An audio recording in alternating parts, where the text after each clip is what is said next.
check. Anh lại muốn cùng em đi về nơi bình yên vài nắng chiều. Phía hoàng hôn vẫn còn sương mai còn chưa hòa tan vào cánh diều. Ngồi cạnh nhau trên đồi hoa thoảng mùi vị phấn hoa. Chân trời hiện rõ qua anh kể tay anh đèn đường thị trấn xa. Tháng 11 và cho hạ đồng chí có đôi khi mình gắt gỏng. Gửi tặng em về ba tòa son tô duyên tình và sắc mộng. Nếu như yêu nhau mà luôn cãi nhau thì có lẽ điều đó là quá dễ. Nếu anh chọn cách đoàn tiệc nhau chỉ đôi ta trở thành cá thể. Tháng 12 mưa nặng hạt dù tiết trời ngoe nắng cháy. Sẽ không còn khoảng cách anh được ngồi cùng em ở trên chiếc xe gắn máy.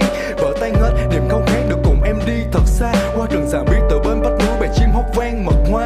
Anh còn nhớ có lần tưởng chừng ta không sánh duyên. Ta tìm thấy điểm tương đồng phía bên trong ánh kim. Anh tìm kiếm chuỗi ngày đầu khi chuông cửa vang lên. Và anh nhìn ngắm đóa hoa tươi thắm tặng em giữa ban đêm. Lùi về sau